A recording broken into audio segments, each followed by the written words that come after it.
How to read books quickly and efficiently. Oh, I love this question because I was also other people by influencers, by those gurus in the coaching and training space. They would always show like a lot of books that they say, oh, this year I've read hundreds of books, and I was always been fascinated. How do they do that? Because it one book, because I'm also doing a lot, I'm busy, right? So one book actually takes me a very long time to finish, at least 2 months. So that's the case. I can only read 6 books, right? So, and then I found out kind of like the secret on how to do it. Before I share, I'll drink water first. So, what I learned is that these people, right? So, what they do is that when they want something like a specific topic, specific technique or strategy that they want to learn, and what they do is they do their research and basically find out what book teaches about that, talks about that. And then they will read that only that part of that book. So let's say I have this one is a not so popular marketing book, but I had this for quite some time. But it's very good because marketing is a strategy conversation. So let's say I want to learn something about copywriting, right? So specifically just about copywriting. And what I can do is just go through the book, the chapter that talks about copywriting. How can I, do better in terms of copywriting? What are the key things? And that's basically it. So that's what they do. So they would list down like maybe 3 to 5 books and then read just specifically those chapters about copywriting on each of those books. And then they say, oh, I've read this book, I've read this book, I've read this book. And it makes sense because, like, why would, especially if it's a non-fiction book, why would you read everything, right? Because you won't use everything anyway. That's when my mindset shifted when it comes to reading books, and now I use them as really reference materials. Like if I need something, and then I pick up a book and then I go through that particular subject only. And that's how I can read books, like a lot of books, very, very fast, because I don't need to read everything all at once. I just need to read the parts that I need at that moment. Is it possible to turn a negative into positive? I'm assuming, and correct me if I'm wrong, Nguyen, is that this is experience, right? A negative experience to a positive experience. So I'm assuming that for now. If I'm wrong, just correct me.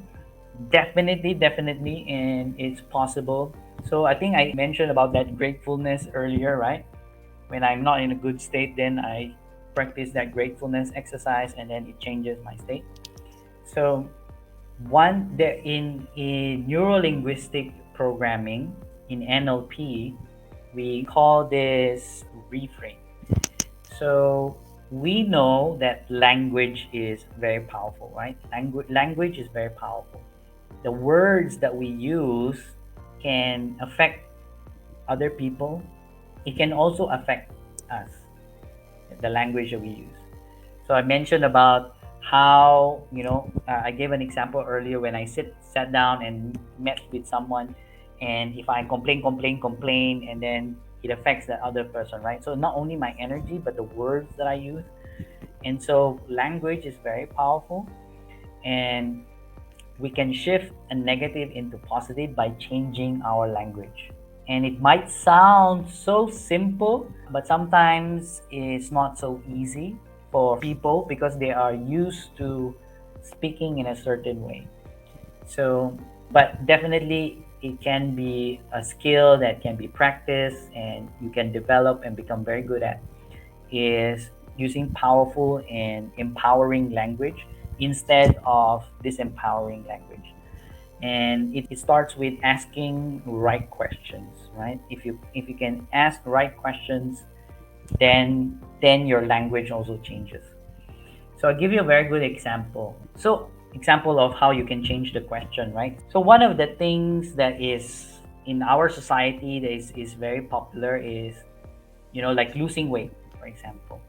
So a lot of people want to lose weight, and then but so there are people who wants to lose weight but are struggling, and then they would ask, why am I fat, for example? Why am I fat? And I mean, there's no kind of like disrespect or anything. I'm just giving an example.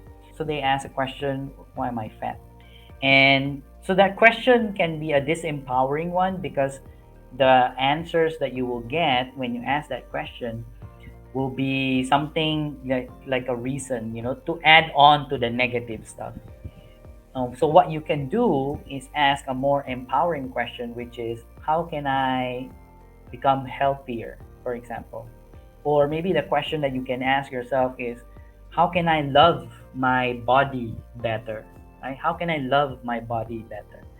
So when you ask a more empowering question, the answers that you will get will be positive and empowering as well. So that is how you can change a negative into a positive. So how can I acknowledge that I'm in mindfulness? So I think it is what Hani is asking is that, how do you know that you are mindful? Am I right? So yeah, please feel free to correct me if I didn't understand the question correctly. So how can you acknowledge that you are already mindful? And this is very interesting thing. And because our mind is very funny, right? So one, there is that little voice that continuously to talk, right?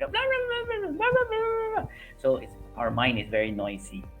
And if you are new to this, you're probably asking, hey, Coach Jovan, what little voice are you talking about?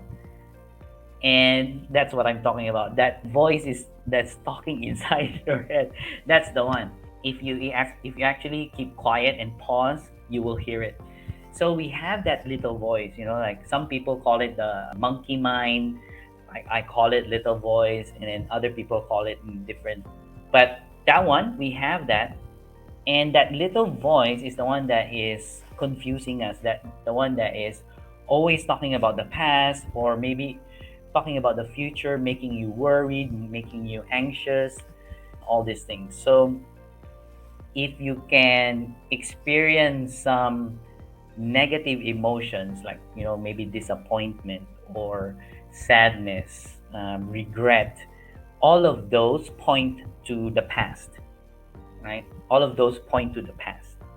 And when you are feeling anxious, like, what am I gonna do? What am I gonna do? Or you're feeling scared, or you're feeling overwhelmed.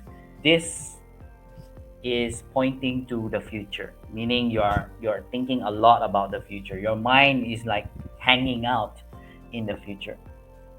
And so that it is quite easy to identify if you're not mindful, right? Because you have all of those emotions. When you are feeling relaxed, but when you are feeling grateful, when like when you are feeling at peace and happy, and that are very good signs that you are actually aware of your present moment. You are being mindful, being very mindful of yourself.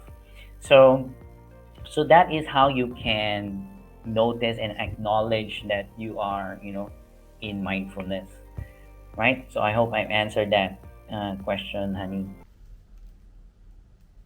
Oh, hey there.